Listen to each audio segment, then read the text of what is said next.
Voilà, voilà, bonjour tout le monde. Bonjour à tous. Vous allez bien ce matin? Amen. Est-ce que vous êtes prêts pour louer notre Dieu, l'adorer en cette fin d'année 2020? On est vraiment heureux et on a vraiment un privilège extraordinaire, c'est de pouvoir finir l'année ensemble en louant notre Dieu, en glorifiant notre Dieu. Amen. Alléluia, c'est extraordinaire de pouvoir être réunis et de pouvoir dire à notre Dieu combien nous l'aimons, de pouvoir lui dire merci pour cette année, parce qu'on peut lui dire merci pour cette année. Amen. Comme on partageait avec les musiciens, ça a été une année un peu compliquée, on a été enfermés chez nous, on n'a pas le droit de sortir à partir de 20h, il y a plein de restrictions, mais en Jésus, avec notre Dieu, par l'Esprit de Dieu, on peut être libre ce matin. Amen. Amen. Rien ne pourra empêcher nos louanges de monter vers le ciel. Rien ne pourra empêcher nos prières de monter jusqu'au trône de Dieu. Amen. La liberté, on l'a en Jésus. Amen. C'est une liberté, même si on est parfois obligé de rester à la maison, ben peu importe, dans nos cœurs, dans nos pensées, dans notre âme, dans notre esprit, on peut déclarer et on peut surtout vivre la liberté de notre Dieu. Amen. Alors que ce matin, cette liberté puisse vous pousser à louer Dieu, à l'adorer, que cette liberté puisse vous permettre de vous exprimer dans la présence de Dieu et de dire à Dieu combien vous l'aimez et combien il est précieux pour chacun d'entre nous. Amen. On est libérés. Amen. Alors ceux qui se sentent libres, je vous invite à vous lever. Et ceux qui ne sont pas encore libres, vous allez voir, vous allez devoir vous lever obligatoirement. Dans quelques instants, que Dieu nous bénisse ensemble. Et que Dieu bénisse toute cette journée, ces cultes ce matin, et que l'Esprit de Dieu, la présence de notre Dieu soit au milieu de nous. Amen. Amen.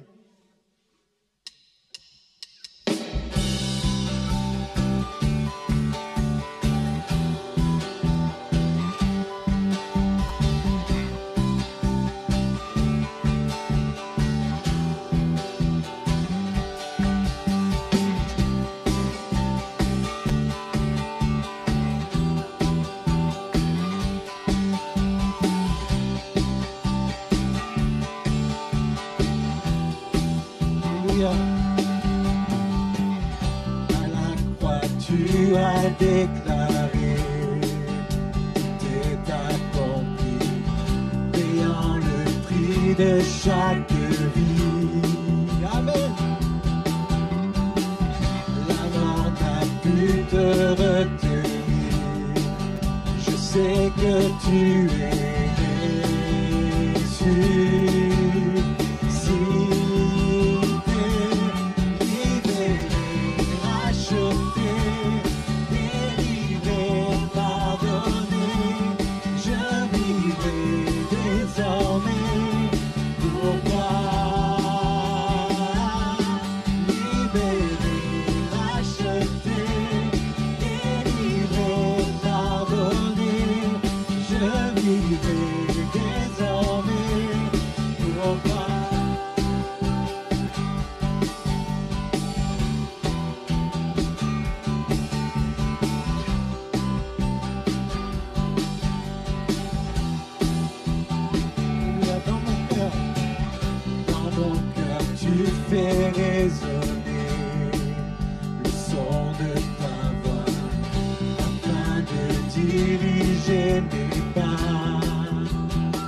De ma foi, toute éternité, je te suivrai, libéré, racheté, délivré, pardonné, je vivrai désormais pour toi, libéré, racheté.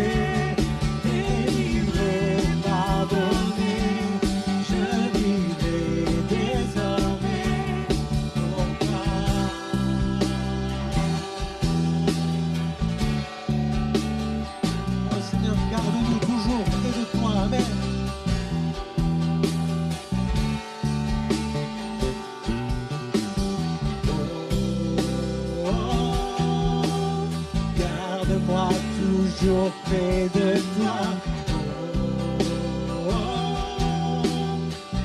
est mon secours et ma joie. Garde-moi toujours près de toi. Ensemble libérés, rachetés, délivrés, pardonnés. Je vivrai désormais pour toi.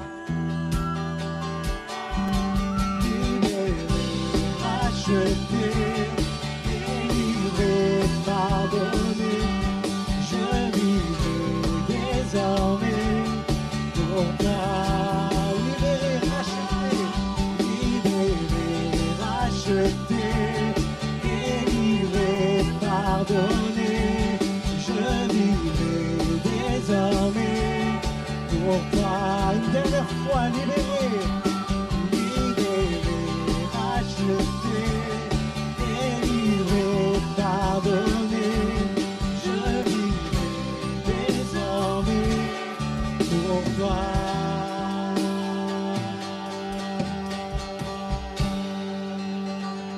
Alléluia, Seigneur, merci. On peut applaudir notre Dieu ce matin. Amen, il nous rend libres. Il nous rend libres en son nom. Seigneur, merci. Seigneur, merci pour cette liberté ce matin. Seigneur, merci parce que nous sommes libres de t'adorer. Seigneur, nous sommes libres de faire monter vers toi notre reconnaissance. Seigneur, nous sommes libres de te dire que nous t'aimons. Seigneur, merci Esprit de Dieu de remplir ce lieu ce matin. Merci Esprit de Dieu de descendre au milieu de nous. Seigneur, merci de nous remplir. Merci de mettre dans nos bouches des louanges nouvelles. Merci d'intercéder au travers de nous pour des choses inexprimables. Seigneur, Esprit de Dieu, viens au milieu de nous. Alléluia. Merci Seigneur Jésus. Alléluia.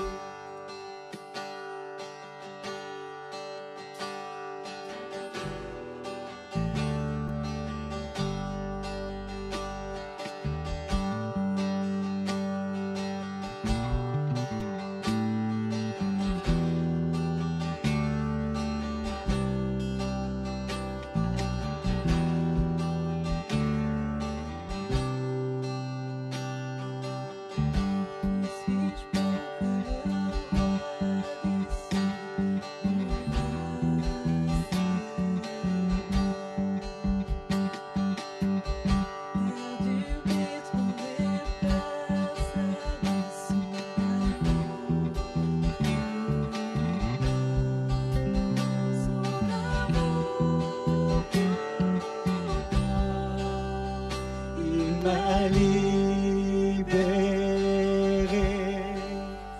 ma dette est payée.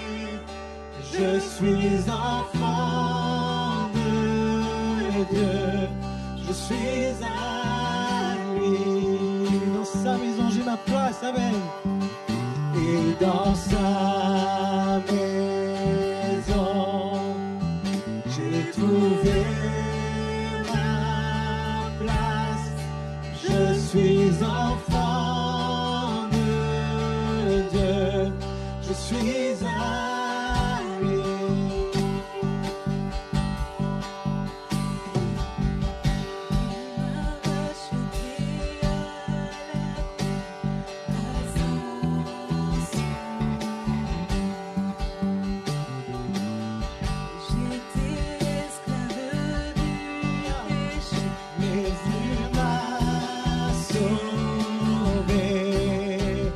Jésus m'a sauvé, il m'a libéré,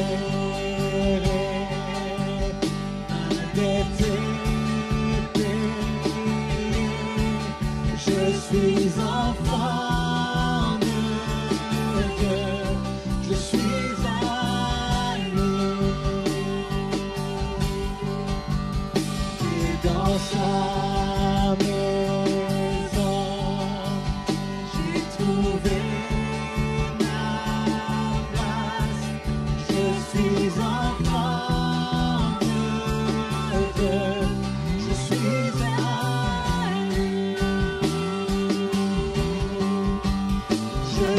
choisi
j'ai trouvé ma place. Je suis enfant de Dieu. Je suis à lui. Amen. On est choisi en son nom. Je suis choisi et affranchi. En toi je sais qui je suis. Tu es pour moi, pas contre moi. En toi je sais qui je suis. Je suis choisi. Je suis choisi et affranchi. En toi je sais qui je suis. Tu es pour moi, pas contre moi. En toi je sais qui je suis. En toi je sais qui je suis. Toi, je sais. En toi je sais qui je suis. En toi je sais qui je suis. Jésus, en toi, je sais qui je suis. J'ai trouvé ma place dans ta maison, Seigneur. J'ai trouvé ma place dans ce lieu, Seigneur. Je trouve ma place dans la louange ce matin. Je prends ma place dans la louange ce matin.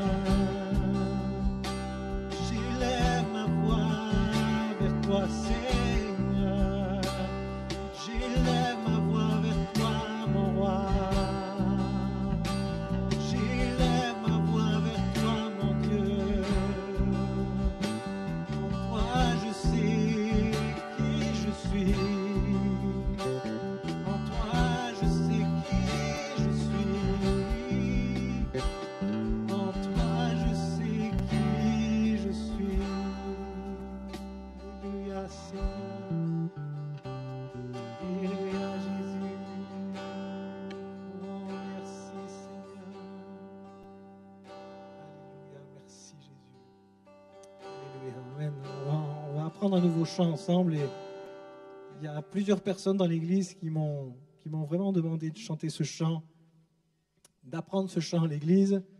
Et il y a une personne même qui m'a menacé pour chanter ce chant. Oui, on peut faire ouh, ouh. Il m'a menacé, j'ai reçu des messages de menaces comme quoi il ne me parlerait plus si je ne chantais pas ce chant. Alors je ne vais pas dire son nom ni son prénom, je vais juste dire ses initiales, c'est JP. Alors réfléchissez un peu, vous allez savoir qui c'est. Hein. Mais je crois qu'au-delà de simplement une demande, c'est vraiment une demande de la part de Dieu, de chanter ce chant. Et c'est un chant pour cette année 2021 qui peut être vraiment un chant qui va nous bénir.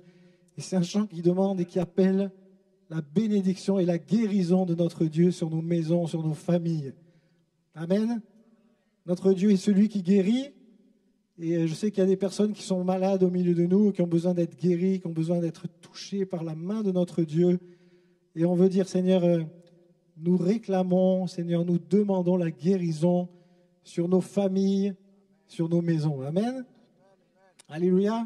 Et si ce matin vous êtes malade, pendant qu'on chante ce chant, laissez-vous toucher par l'Esprit de Dieu. Laissez-vous guérir par l'Esprit de Dieu. Amen. Il est celui qui guérit. Amen.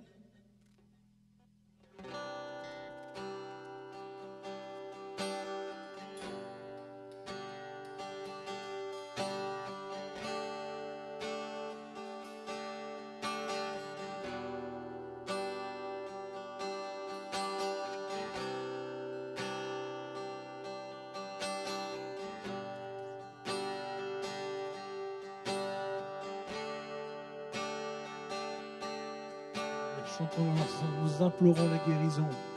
Nous implorons la guérison sur nos familles, sur nos enfants, dans chaque vie, chaque maison. Vienne en nos cœurs la guérison chantant, nous implorons la guérison. Nous implorons la guérison sur nos familles, sur nos enfants, dans chaque vie, chaque maison.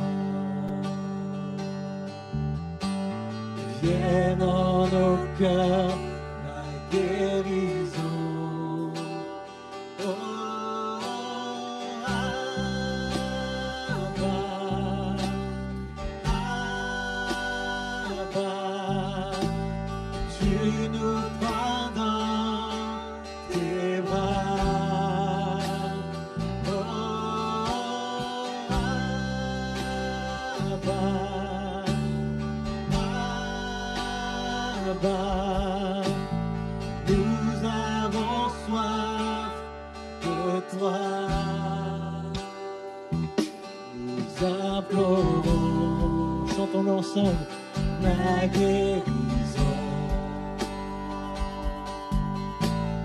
sur nos familles, sur nos enfants, dans chaque vie, chaque maison. Vienne en nos cœurs la guérison. Chantons Abba, Père. Oh, Abba, Abba, tu nous prends dans tes bras. Oh, Abba, Abba, nous avons soif de toi. Chantons Abba. Oh, Abba, Abba, tu nous prends dans tes bras. Oh, Abba, Abba, nous avons soif de toi. Aucun autre Dieu, aucun autre roi, donne guérison, donne paix et joie, ouvrons-lui nos bras.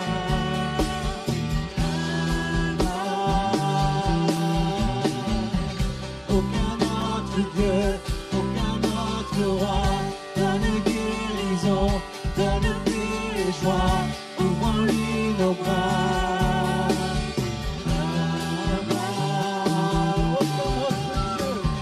Aucun autre Dieu, aucun autre roi, donne guérison, donne paix et joie, ouvrons-lui nos bras.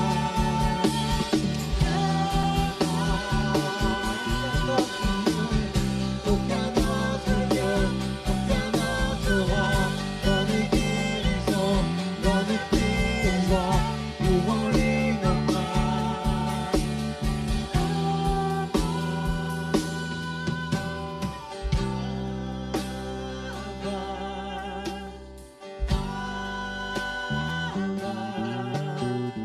Tu nous prends dans tes bras. Oh,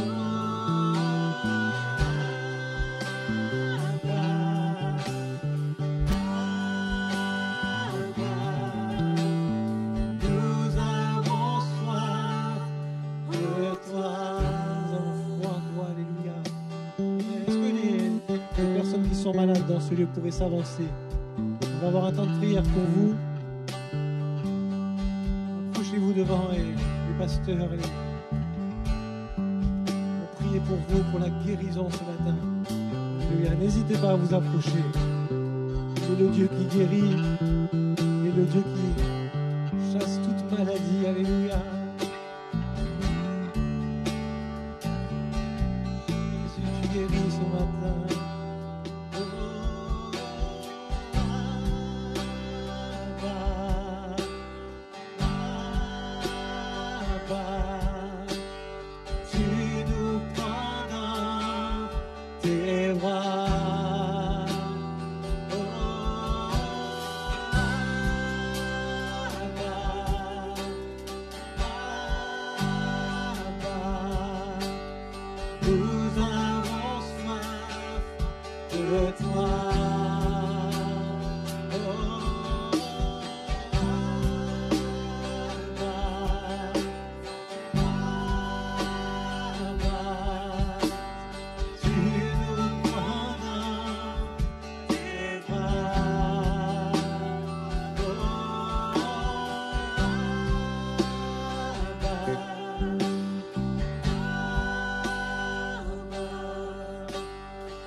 foi en toi. Amen. Alléluia. Merci Seigneur. Merci Seigneur Jésus. Alléluia. Notre Dieu est le Dieu des bénédictions. Amen. Alléluia. Et vraiment, une prière qui résonne sur mon cœur ce matin, c'est de dire à notre Dieu, envoie la bénédiction sur notre Église. Seigneur, pour cette année à venir, Seigneur, ouvre les écluses des cieux. Envoie ta bénédiction, Seigneur Jésus. Envoie ta bénédiction sur nos enfants, sur nos aînés, sur nos familles, sur les jeunes couples, Seigneur Jésus. Envoie ta bénédiction, Seigneur Jésus. Envoie ta bénédiction. Alléluia. Merci, Seigneur Jésus.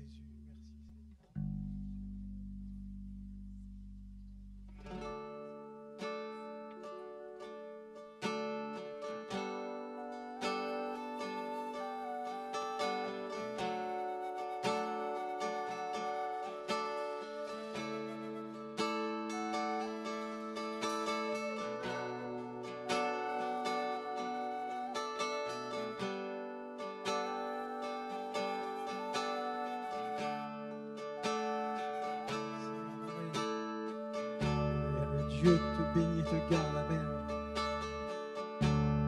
Dieu te bénit et te garde. Amen, amen. On pourrait se lever tous ensemble et bénir ceux qui sont autour de nous. En chantant ce chant, se tourner vers quelqu'un et dire Seigneur, bénis le frère, bénis la sœur. Bénis tous ceux qui sont dans ce lieu. Au nom de Jésus, que la bénédiction de l'Éternel nous visite maintenant et qu'elle remplisse nos vies, nos foyers. Alléluia. Dieu te bénit et te garde. Alléluia. Dieu te bénit et te garde. Il rayonne sur toi et t'accorde sa grâce. Ton Dieu se tourne vers toi, te donne sa paix. Chantons ensemble, Amen. Amen.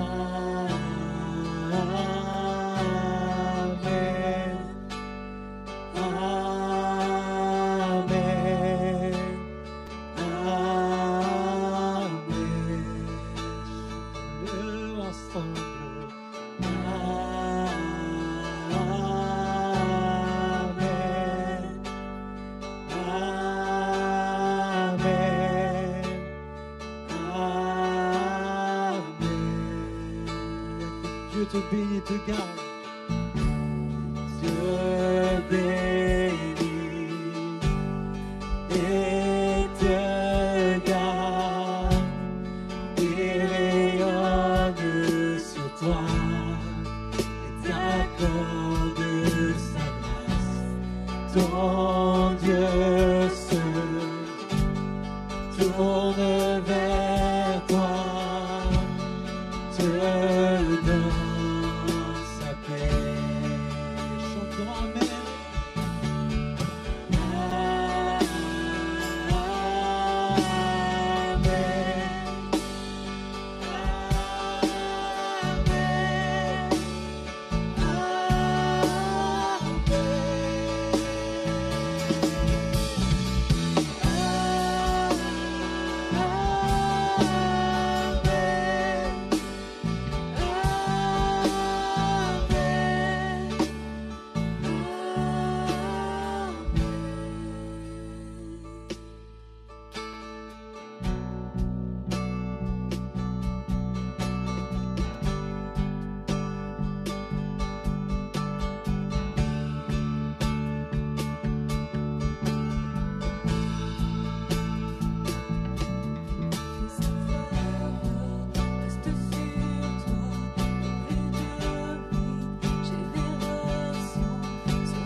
chantons Amen.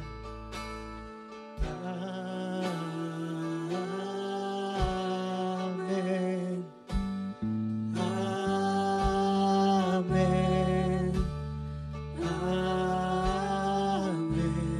Que sa faveur repose sur toi, chantons Amen.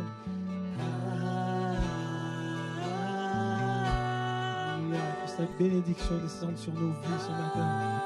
Que son onction fraîche, que son huile sainte descende de ce lieu. Continuons à chanter Amen. Laissons-nous saisir par l'Esprit de Dieu.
Parle en langue ce matin, Amen. Chante dans une langue nouvelle. Parle par l'Esprit ce matin. Alléluia. Chante un chant nouveau. Monte vers le ciel. Chant nouveau. Chant nouveau. Mélodie nouvelle. Mélodie nouvelle, un chant nouveau, un chant nouveau. Oh, oh, que sa faveur soit sur nous, que sa faveur soit sur nous. Sa bénédiction repose sur toi.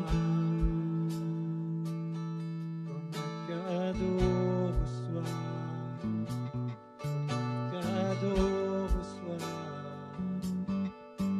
un cadeau reçois ses dons.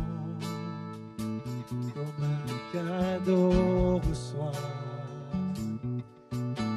Cadeau reçoit, un cadeau reçoit ses dons, comme un cadeau reçoit, un cadeau reçoit, un cadeau reçoit ses dons.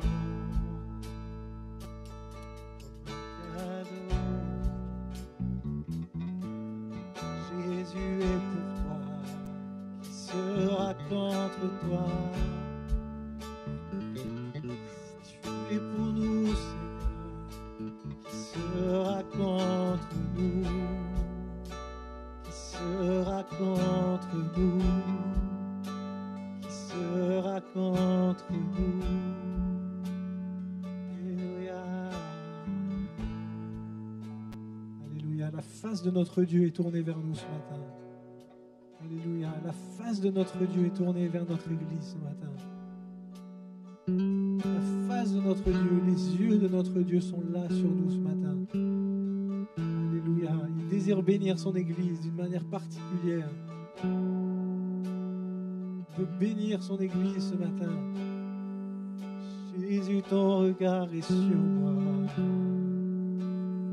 Ton regard est sur nous, Seigneur. Ton regard est sur moi. Ton regard est sur moi. Un regard plein d'amour, de compassion. regard est sur moi. Ton regard est sur moi, Seigneur. Comme un père qui me regarde. Comme un père qui me regarde. Jésus.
Un, deux. Voilà, bonjour chers frères et sœurs, ça fait plaisir de se retrouver. Alors je ne peux pas vous dire joyeux Noël parce que c'est passé, et je ne peux pas vous dire bonne année parce que c'est pas encore. Je vous dis simplement bonjour, soyez les bienvenus et merci d'être là, attentifs à la parole de Dieu. Déjà, nous avons entendu des chants magnifiques pour nous placer vraiment dans sa présence et je crois que c'est bien d'être là attentif à ces chants parce qu'on est pris au travers de ces fêtes en particulier par toutes sortes de choses et là on a besoin vraiment de se remettre en tête que l'essentiel c'est Jésus. Voilà, revenir aussi à l'essentiel, c'est revenir à Jésus, c'est revenir à sa parole et ne pas se laisser outre mesure perturber par tous ces temps de fêtes qui en général n'ont pas grand-chose de spirituel. Nous croyons bien sûr en la guérison, nous avons prié ce matin, mais outre la guérison physique, nous croyons aussi que beaucoup ont besoin de guérison intérieure. Et on pense aussi à prier pour les familles afin que beaucoup viennent à la foi et combien cela est important. On va prier le Seigneur de bénir ces moments, on va se plonger maintenant dans sa parole. Seigneur, merci pour ta parole, lumière donnée aux hommes, qui nous permet de connaître ton cœur, ta pensée, ta vie et ce que tu attends de nous. Merci Jésus de bénir ces moments, de bénir notre vie, notre famille, le cœur de chacun et que vraiment nous puissions retenir quelque chose de ta parole, ressortir de ce lieu avec quelque chose venant de toi, venant du ciel, au nom de Jésus. Amen. Amen. Voilà, quelle joie de partager ensemble la parole et nous continuons bien sûr de prier pour nos frères et sœurs, les activités de l'Église et tout ce qui se fait. On va lire dans le livre de la Genèse au chapitre 6 et au verset 5. Genèse chapitre 6 et verset 5.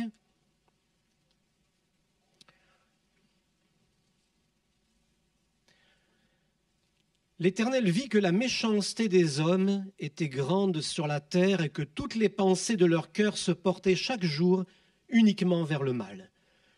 L'Éternel se repentit d'avoir fait l'homme sur la terre et il fut affligé en son cœur. Et l'Éternel dit, « J'exterminerai de la face de la terre l'homme que j'ai créé, depuis l'homme jusqu'au bétail, aux reptiles et aux oiseaux du ciel, car je me repens de les avoir faits. » Mais Noé trouva grâce aux yeux de l'Éternel. Voici la postérité de Noé. Noé était un homme juste et intègre dans son temps. Noé marchait avec Dieu. Noé engendra 3 fils, Sem, Cham et Japheth. La terre était corrompue devant Dieu. La terre était pleine de violence. Dieu regarda la terre et voici elle était corrompue car toute chair avait corrompu sa voie sur la terre. Alors Dieu dit à Noé, la fin de toute chair est arrêtée devant moi car ils ont rempli la terre de violence. Voici, je vais les détruire avec la terre. On passe au verset 17. Et moi, je vais faire venir le déluge d'eau sur la terre pour détruire toute chair et un souffle de vie sous le ciel. Tout ce qui est sur la terre périra. Mais j'établis mon alliance avec toi. Tu entreras dans l'arche, toi et tes fils, ta femme, et les femmes de tes fils avec toi. De tout ce qui vit, de toute chair, tu feras entrer dans l'arche 2 de chaque espèce pour les observer, pour les conserver en vie avec toi, il y aura un mâle et une femelle. Et puis, on va passer au verset 22 du chapitre 7, verset 22.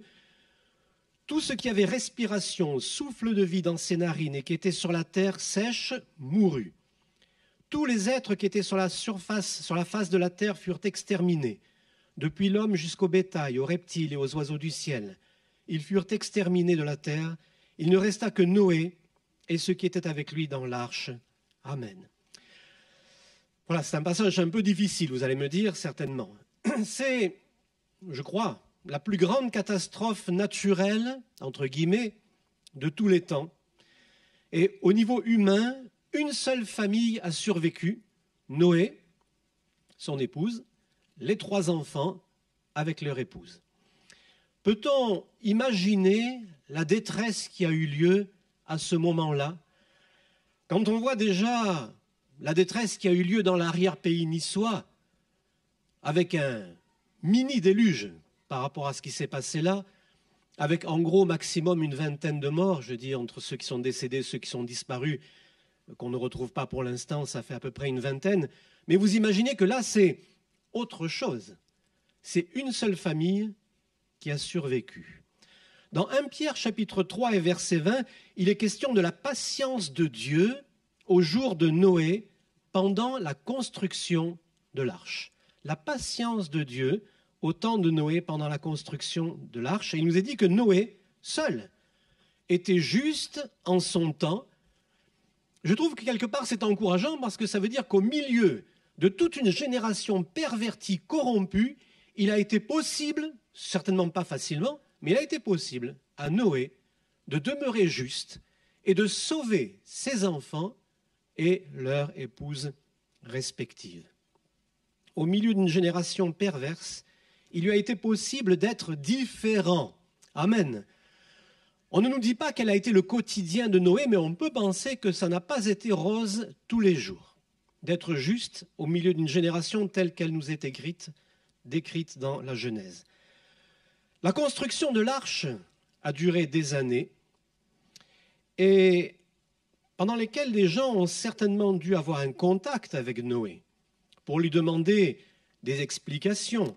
Alors on pense souvent, et c'est certainement vrai, que beaucoup ont dû se moquer en se demandant qu'est-ce qu'il fabriquait. Il y en a peut-être qui ne se sont pas moqués, mais qui se sont tout simplement complètement désintéressés. Et puis il y en a peut-être aussi quelques-uns, comme ce serait le cas aujourd'hui, qui sont venus quand même lui poser des questions en se demandant « Mais Noé, qu'est-ce qui se passe? Comment que ça se fait ?» Et il a dû leur expliquer qu'il a reçu une parole de Dieu, qu'il allait y avoir une catastrophe et qu'il fallait impérativement se repentir avant que cela n'arrive. Alors, quel a été le temps de la construction? On ne sait pas exactement, mais on a quand même quelques points de repère. Dans Genèse chapitre 5 et verset 32, il nous est dit « Noé, âgé de 500 ans, engendra Sem, Cham et Japheth. » Donc il a 500 ans à peu près quand il a ses 3 enfants.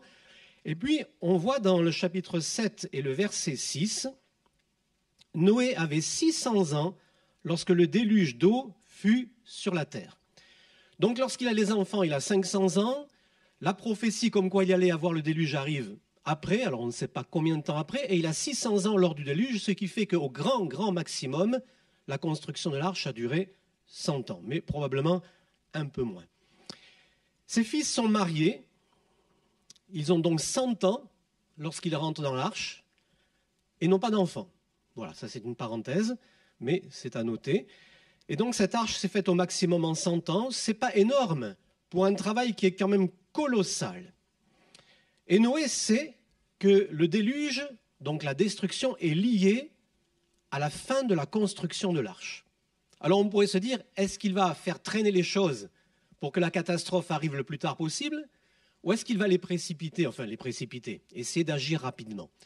Moi je crois que déjà, ayant reçu une parole de Dieu, il sait qu'il doit le faire. Il faut savoir aussi que Noé n'avait pas probablement que ça à faire, parce que ce n'est pas en faisant l'arche qu'il nourrissait sa famille, donc il y avait certainement aussi un travail en plus. Travail donc énorme, colossal, et puis il sait aussi qu'il y a quelque chose de très important. c'est qu'il veut sauver ses enfants et leur épouse. Donc ça veut dire qu'il vaut mieux pas trop laisser traîner, parce que plus ça va durer longtemps, et plus il y a le risque, éventuellement, que les enfants rejoignent tous ceux qui vivent dans le péché. Il y a une inquiétude dans son cœur, dans le cœur du père et de la mère, et qui sont au milieu d'une génération corrompue, c'est terrible. Et leur crainte, c'est que leurs enfants ne déraillent, et donc il a certainement envie que les enfants et les belles-filles soient sauvés le plus vite possible. Noé craint pour cela, comme tout parent ici dans le monde dans lequel on vit, nous craignons parfois pour les enfants, et nous savons dans quelle génération ils vivent et combien il nous faut leur parler du Seigneur, les protéger et prier pour eux. Ils furent sauvés. Amen. Et ça, c'est quand même un grand encouragement pour nous de savoir que les enfants, les belles-filles furent sauvés en ayant quand même vécu dans une génération terrible. Comment cela a-t-il pu être possible? Eh bien, il y a eu le témoignage de Noé. Il y a eu les paroles de Noé. Probablement son épouse aussi. Et grâce à l'influence de Noé sur ses enfants, on peut penser, puisqu'elles ont été sauvées, que les enfants ont quand même su choisir correctement leur épouse. Parce qu'il y avait un problème. C'était de choisir leur épouse au milieu d'une génération corrompue en se disant qu'ils espéraient, au travers de l'éducation qu'ils ont reçue de Papa Noé, pas Papa Noël, hein, Papa Noé, la parole de Dieu qui devra être transmise. Et effectivement, puisqu'elles ont été sauvées, ça veut dire qu'elles ont été retirées de ce monde corrompu. Ils furent donc sauvés, et c'est pour nous un grand encouragement. Sachons qu'au milieu du monde dans lequel nos enfants grandissent, eh bien, c'est possible qu'ils soient sauvés, c'est possible qu'ils soient préservés de cette mentalité pourrie dans laquelle nous sommes et qu'ils grandissent selon les principes de la parole de Dieu et qu'ils sachent choisir un époux, une épouse qui saura marcher selon la parole de Dieu. Dans l'évangile de Matthieu, au chapitre 24 et verset 38, je vais vous lire Matthieu 24, 38. Vous savez certainement déjà de quoi je vais vous parler. Matthieu 24, 38. Car dans les jours qui précédèrent le déluge, les hommes mangeaient et buvaient, se mariaient leurs enfants, jusqu'au jour où Noé entra dans l'arche. Et ils ne se doutèrent de rien jusqu'à ce que le déluge vienne et les emporte tous. Il en sera de même à l'avènement du Fils de l'homme. Gloire à Dieu. Et je trouve que ce qui est intéressant dans ce passage, c'est qu'il nous est dit « ils ne se doutèrent de rien ». Il n'est pas dit qu'il y avait particulièrement du mal, comme au temps de Noé, bien que c'est certainement le cas, effectivement, mais ce qui est mentionné ici dans la parole, c'est que les gens buvaient, mangeaient, se mariaient et mariaient leurs enfants. Il n'y a rien de mal, hein? On a le droit de boire, de manger, de se marier, pas de problème. Ça veut dire quoi? Mais ça veut dire qu'au fond, tout semblait normal. Tout avait l'air tout à fait normal.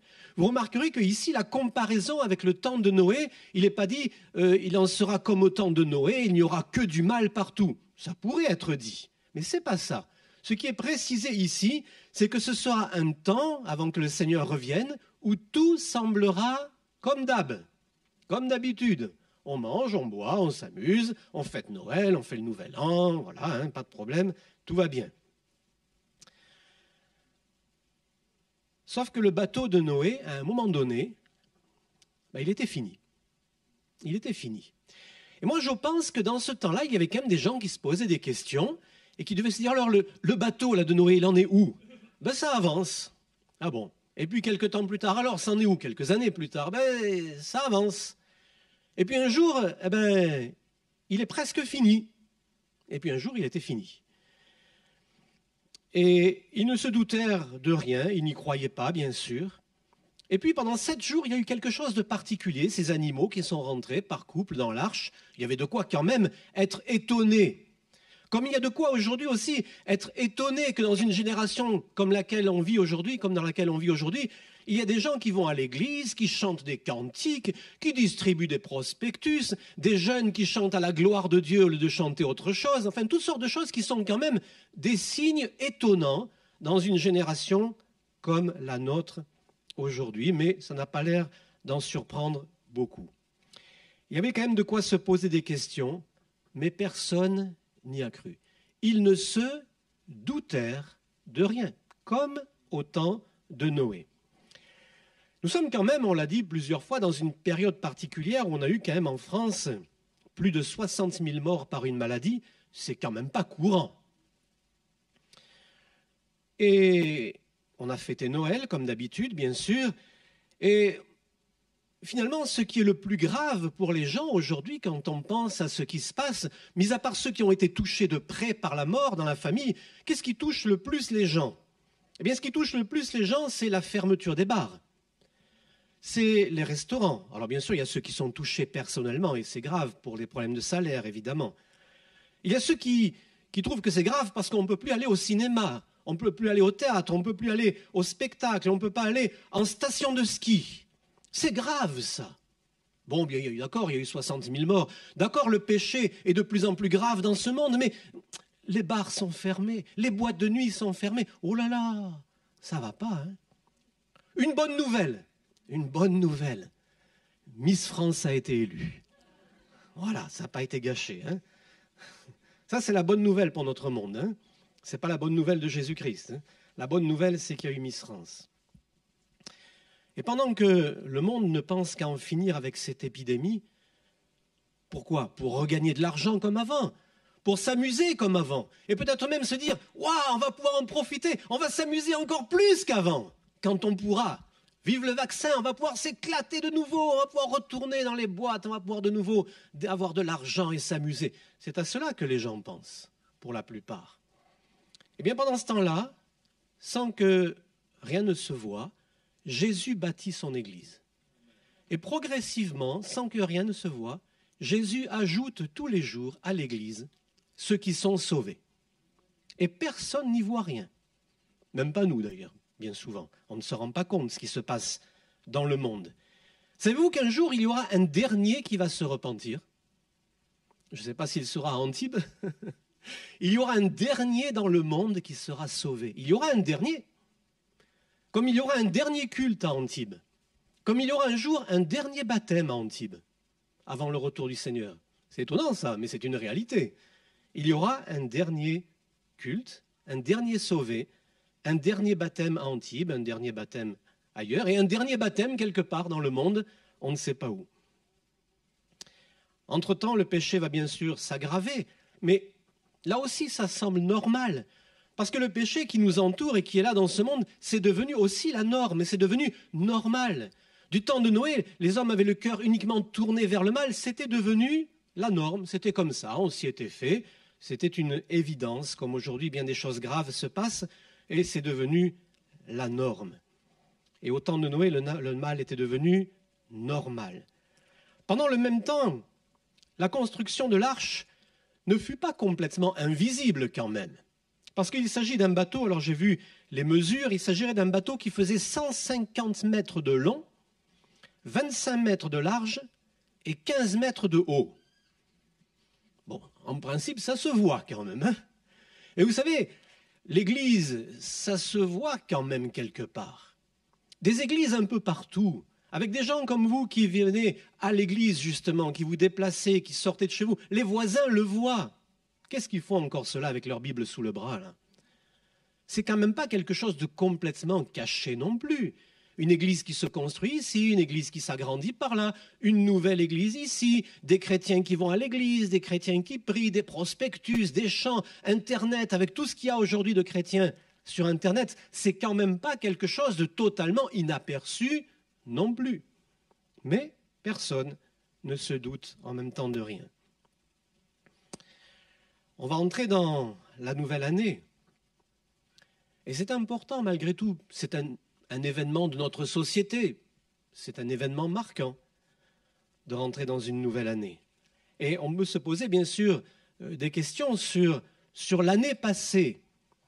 Alors bien sûr, les gens se posent des questions sur l'année passée, notamment par rapport au Covid, combien les choses ont été changées, combien les choses ont été bouleversées. Mais pour nous, ce n'est pas tellement cela l'essentiel pour nous, c'est de nous poser les bonnes questions. Seigneur, pardonne-moi pour tout ce que j'aurais dû faire dans cette année et que je n'ai pas fait. Seigneur, dans cette nouvelle année qui va arriver, aide-moi à faire mieux. Il y a peut-être des choses à régler dans le passé avec des choses que j'ai faites ou que je n'ai pas faites. Il y a une différence pour le chrétien. Parce que là, le nouvel an arrive et beaucoup de gens ne pensent qu'à faire la fête. Alors ils sont embêtés parce que beaucoup ne vont pas pouvoir faire la fête comme d'habitude, en espérant que l'année prochaine, on pourra refaire de grandes fêtes. Peut-être encore plus grandes pour essayer de se rappeler, plutôt de se rattraper d'un nouvel an qui n'a pas été comme d'habitude. Vous savez, dans le judaïsme, le nouvel an, ce n'est pas du tout ça. Dans le judaïsme, donc en septembre, il y a le nouvel an juif, Rosh Hashanah, la tête de l'année. Et ce n'est pas une fête joyeuse, au contraire.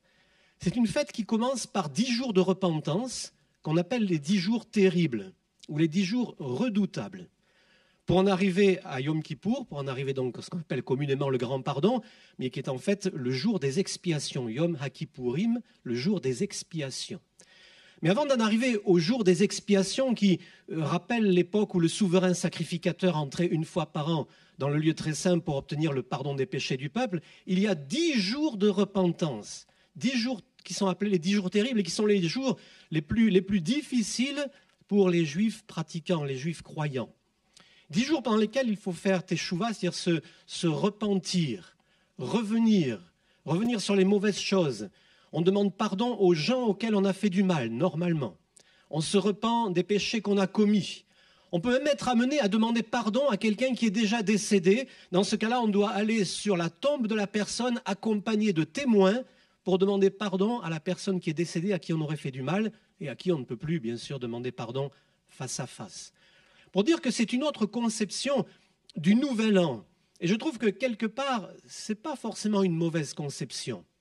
Parce que faire la fête, manger et boire parce qu'on va dans une nouvelle année, bon, pourquoi pas, mais modérément quand même. Mais par contre, plutôt réfléchir devant Dieu à ce qu'a été notre année. Réfléchir à ce qui a été et à ce qui n'a pas été. Réfléchir à ce qu'on a fait de bien, réfléchir à ce qu'on a fait de mal, réfléchir comment améliorer les choses, demander pardon, pardonner. Voilà des valeurs quand même qui sont spirituelles, qui sont importantes. Et pour nous, ce qui est important, c'est quoi? C'est de persévérer pendant le temps de la patience de Dieu. Nous sommes comme au temps de Noé pendant la construction de l'arche, nous sommes dans le temps de la patience de Dieu. Et nous avons besoin de persévérer et d'essayer d'influencer d'autres personnes à rentrer dans l'arche, c'est-à-dire à rentrer dans l'Église. On voit bien quand même que des nuages noirs s'amoncellent sur ce monde. Et nous devons continuer à attendre la promesse de son avènement. Ne croyons pas qu'il tarde, que la promesse ne s'accomplira pas, mais qu'au contraire, c'est une porte de salut pour le plus grand nombre. La seule raison pour laquelle le Seigneur n'est pas encore revenu, c'est qu'il y a encore des gens qui doivent rentrer dans l'Église, qui doivent rentrer dans l'arche, évidemment, et pour cela, se servir de nous. Alors, cette nouvelle année, on le sait très bien, ce sera une année où celui qui se souillera encore. Pour beaucoup, malheureusement. Mais c'est aussi une année où celui qui se sanctifiera encore. Et puis c'est, on l'espère bien sûr, une année où des gens vont passer de la souillure à la sanctification. Gloire à Dieu. Et surtout que ce ne soit pas le contraire. Alors il n'est pas interdit, bien entendu, de s'amuser, de faire la fête, mais n'oublions pas quand même que nous sommes toujours devant Dieu. Le 31 au soir, nous serons devant Dieu, toujours. Et on chante « Le Seigneur est là, il est au milieu de nous, le Seigneur est présent ». Oui, il est présent quand on est à l'église et puis il est présent aussi ailleurs, bien sûr. Et cette nouvelle année sera une année qui peut sembler comme les autres, peut-être que oui, peut-être que non, mais c'est toujours un temps pour nous, pour mieux nous préparer au retour de Jésus. Nous savons, nous l'avons dit, un sauveur nous est né, un fils nous est donné, la domination repose sur son épaule aujourd'hui, sur les épaules de Jésus. Et une nouvelle année, c'est l'occasion de réfléchir sur ce qui s'est passé et de faire mieux l'année prochaine. Vous savez, ce qui est dommage, c'est que du temps de Noé, tous ces gens, il leur a été donné des années et des années pour se repentir. Chaque avancée de l'arche était un moment où les gens pouvaient se poser des questions. Pour chaque planche supplémentaire qui était posée, c'était le temps de se poser des questions en se disant « il approche vers de la fin ». Ça va bientôt se terminer. Et c'était l'occasion pour beaucoup de se repentir, de réfléchir, de parler avec Noé, d'écouter Noé qui était là pour apporter la parole de Dieu et qui aurait certainement aimé parler avec ces gens et leur expliquer qu'il fallait se repentir, qu'il fallait faire attention, que le déluge allait venir. Mais la parole nous montre que personne n'y a cru. Par la grâce de Dieu, Noé a sauvé sa famille. Amen. Gloire à Dieu. Soyons par cela encouragés, par nos paroles, par notre comportement, par nos attitudes. Nous allons attirer des personnes à nous. C'est important. C'est important cela, parce que nous pouvons encore sauver le plus grand nombre. Bien sûr qu'il y aura aussi, comme du temps de Noé, des gens qui nous écouteront et qui ne voudront rien savoir. Des gens qui vous verront venir à l'église qui ne voudront rien savoir. Des gens que vous allez prévenir, comme quoi le Seigneur va revenir, comme quoi il faut se repentir, comme quoi il faut changer de conduite, d'attitude. Ils ne voudront rien savoir, comme du temps de Noé. Et ils continueront à manger, à boire, à se marier, à marier leurs enfants, comme d'habitude. Et tout semblera comme d'habitude jusqu'au retour de Jésus. Bien sûr que de temps en temps, il y a un problème comme le Covid, il y a une catastrophe ici, une catastrophe par là. La parole en parle, il y aura des guerres, des bruits de guerre, des tremblements de terre, des famines. Toutes ces choses, nous les avons. Jésus peut revenir demain. Alors nous, bien sûr, en tant que croyants, nous aimons être là comme des lumières, nous aimons être là pour prévenir, pour dire. Et je crois que c'est important, mais nous avons aussi besoin de faire attention. Et je crois que Noé était quelqu'un qui faisait attention pour lui, pour sa femme, pour ses enfants, pour ses belles-filles. Et il a réussi à les sauver. Gloire à Dieu. On va prier le Seigneur que Dieu nous aide, parce que nous allons rentrer dans ce nouvel an, mais que Dieu nous aide à être et à rester des enfants de Dieu en toutes circonstances. Faire la fête, c'est bien, s'amuser, c'est bien, bien manger, tout ça, on est d'accord. Mais voilà, il y a quand même des limites et que le Saint-Esprit nous conduise et nous guide pour nous montrer quelles sont. Nous ne sommes pas du monde. Nous ne sommes pas du monde. Nous ne vivons pas pour les choses de la terre. Nous vivons pour les choses du ciel. Nous devons nous attacher de plus en plus aux choses d'en haut, nous préparer au retour de Jésus. Et que si Jésus revient le 31 au soir, on soit digne de partir à sa rencontre. Voilà, dans l'église, c'est facile. On pourrait dire au Seigneur, j'espère que tu vas revenir un dimanche matin quand on est en train de te louer, de t'adorer. Mais voilà, c'est pas forcément comme ça que ça va se passer. Amen. Seigneur, merci pour ta parole, merci parce que tu es là pour nous avertir et nous savons que Jésus nous a avertis qu'il en sera de même que du temps de Noé, avec tout le mal, toute la méchanceté, mais aussi tout le quotidien qui semblait normal. Et pourtant, quelque chose d'anormal était en train de se préparer. Et nous croyons que quelque chose d'anormal est en train de se préparer, le retour de Jésus-Christ. Mais nous ne voulons pas être des enfants des ténèbres pour être surpris par ce jour, mais être des enfants de lumière qui se préparent dans leur cœur, dans leur vie. Merci Seigneur de nous y aider. Pardonne-nous nos péchés, nos offenses, tout ce que nous avons mal fait dans cette année. Et nous souhaitons, Seigneur, par ta grâce, nous aider à faire mieux l'année prochaine et à marcher dans tes voies, selon ta parole, au nom de Jésus. Amen. Gloire à Dieu. Merci.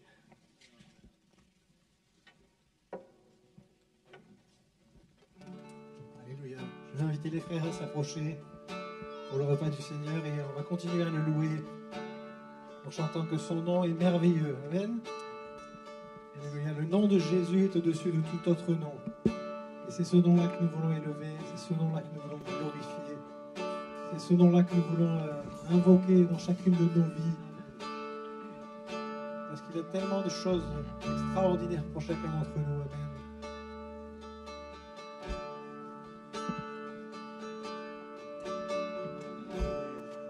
Était là dès la création, Fils unique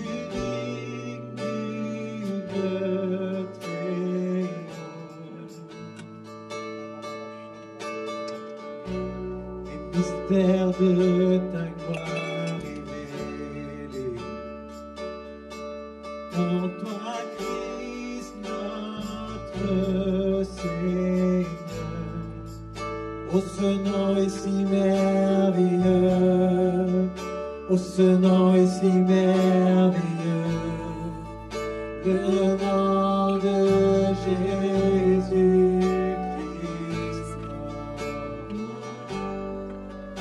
Oh, ce nom est si merveilleux, sa beauté est sans pareil. Oh, ce nom est si merveilleux, le nom de Jésus.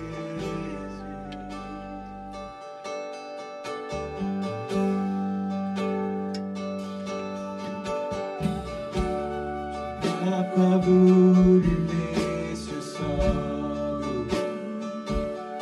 Alors Jésus, tu es venu.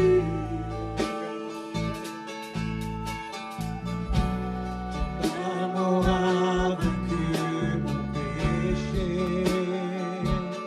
Plus rien ne peut nous séparer. Oh, ce nom est si glorieux. Oh, ce nom est si glorieux, le nom de Jésus-Christ, mon roi. Oh, ce nom est si glorieux, sa beauté sans pareil. Oh, ce nom est si glorieux, le nom de Alléluia. Seigneur, nous te louons, te bénissons. Seigneur, ce matin, nous sommes là devant toi. Tout ton peuple est réuni face à ton visage, face à ta présence. Seigneur, nous voulons prendre ce pain qui représente ton corps. Nous voulons prendre ce vin, cette coupe de la délivrance qui représente ton sang qui a coulé sous la croix.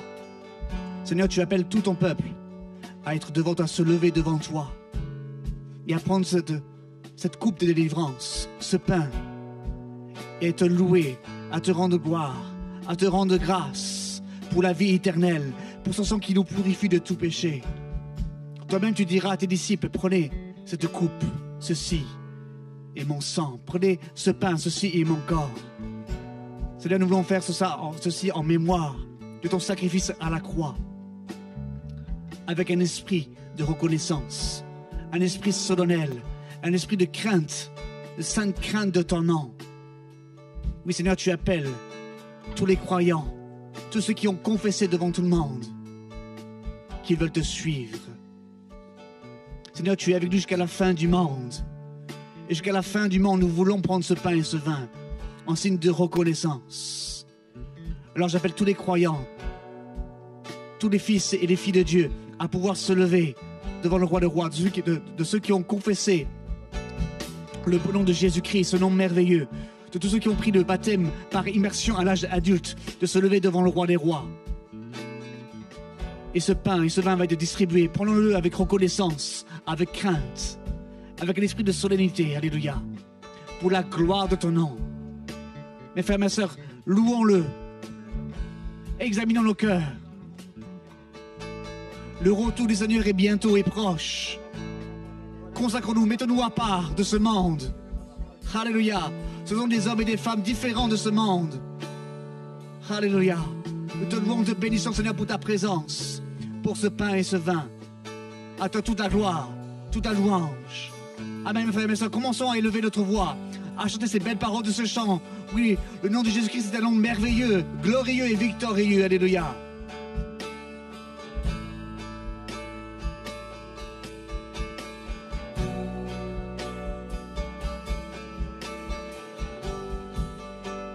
Ce nom est si merveilleux, oh, ce nom est si merveilleux, le nom de Jésus-Christ.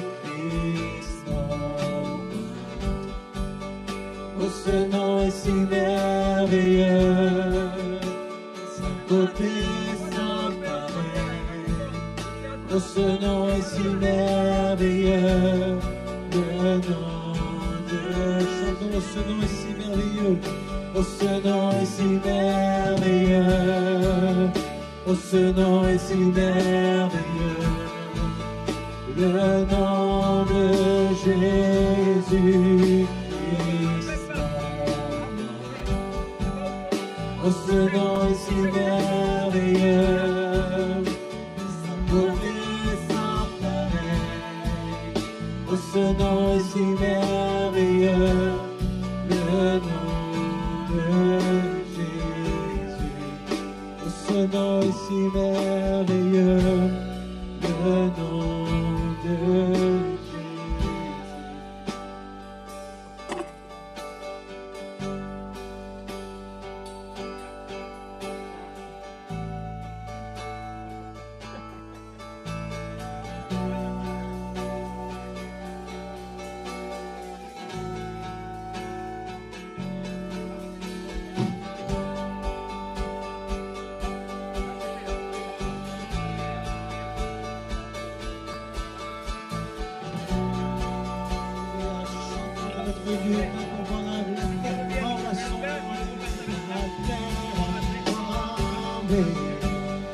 Voici déchiré, les amants, la mort et le péché. Les cieux chantent ta gloire, l'écho de ta victoire, car tu es le roi ressuscité. Tu es sans rival, tu es sans égal, Dieu tu triomphes à tout jamais.